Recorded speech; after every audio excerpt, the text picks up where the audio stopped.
Right, we've got the red flag out. Red flag comes in, that's just to hold everyone else. We're ready for the green flag there. The final race of the day. Oh, there's a couple of people there pushing the limits there. There's a couple of people sort of pushing off just a little bit beforehand. But anyway, not a bad start for most people. We've still got a couple of non-starters there. One of them's got away off the grid. That's number 568. Another one halfway down the front, or partway down the front straight, has parked up their bike. So this is the final race of the day for the 2021 Mini Moto racing at Manfeild. Great to be out and about, to be honest. I've seen a bit of racing on TV, but it's certainly not the same as being here. Can't wander around the pits and have a talk to people. That's right, we've been living with this life for a wee while, and hopefully it'll sort itself out. Good, three of them side by side going through that turn 3 here at Manfeild. 3 laps race meeting. Somebody in the timing box pointing out there's something going on there. Dramas. I'll leave them to it without what's happening on the racetrack. This is a full screen now. I've got 19 people on my screen here. It looks like 19 people have entered. Didn't count them all, but that's what my screen says. So the 70cc bikes definitely hammer to the pedal to the metal, I think it is. Tyler Walters there running around in first place. In second place as they went across the start-finish line, Tom Henson, followed by Cameron Major, then Ben Davis and Connor Walters. That rounds up the top 5. Further down from that, we go to Charlie Frame, Nathan Atkinson and William Hopkins. Then we've got Scott Gray and Samuel Cumming. That is the top 10. Then we've got Max Miller, David Luo, Ben Duck, Fletcher Bright, Corbin Robinson, Zassar Klopper. And in behind Zassar Klopper is Joshua Clark. That is the top 17. It looks like Luca Luoni and Lockie Burke haven't gone across that start-finish time to set things off. So was 2 or 3 failures there. One of them parked up on the infield there. So yeah, there's 2 or 3 of them out of action. But let's have a look at the battle for the top 3 on the podium. And there's probably 2 to 3 bike leads between first and second place. Maybe about 5 to 6 bike leagues between second and third. And down this front straight's the final lap there.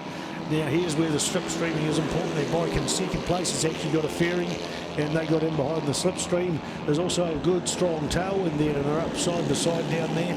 In fact, Tom Henson, that'll be who it is on bike number 105. He is set the fastest lap of the race as well. So they're coming out of the Toyota corner there. And it is another change of position. Tom Henson, I think, got into the front of the 2 of those bikes. Just going to have a look on the Ctas screen, see whether I can pick up any numbers.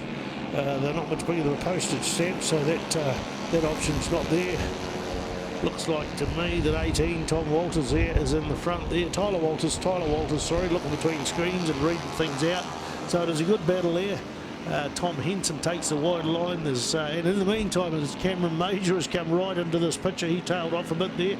He was slowing up, and he goes up on the inside, puts his foot down there, but the door was shut. That's called a block pass. It's all right. The guy was in front in second place. It was Tom Henson there. He was entitled to that line. And Cameron Major there, still in third place, had to take that one. So first place across the start-finish stripe, and back to the fastest lap briefly was Tyler Walters, but indeed Tom Henson was second spot, and then in third place Cameron Major got the fastest lap of that race with a 1:07.3111. Connor Walters there in fourth spot there, followed by Ben Davis, then Charlie Frame, and then we have William Hopkins, Nathan Atkinson, Samuel Cumming and Scott Gray. That is the top 10. That is 1, 2, 3, 4, 5, 6, 7, 8, 9, 10. There's about 11 gone through that start-finish stripe, but that is the top 10 for the final race of the day. Well, I think it's the final race according to my sheet of paper. I like these early finishes.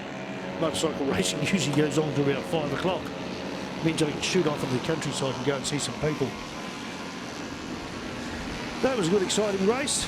Certainly good one. There's some battles, and there was several battles amongst that as well. There was a top 3 fighting it out, changing positions, and the bikes are a bit bigger, so it's easier to see the colours and who's changing, especially when you're darting backwards and forwards. And all 3 of those front guys at some stage got fastest laps as well. Fielding ag. In fact, it's all fielding ag. There's no one else there. Oh, no, sorry, I was looking at one screen. I was looking at the top 12 there on the Ctas screen. That displays it, and the top 12 are all fielding ag high school, and then we got some Freiburgs there, 13th and 14th place, and then we go back to another fielding ag, and then we got Freiburg. So just 4 schools here.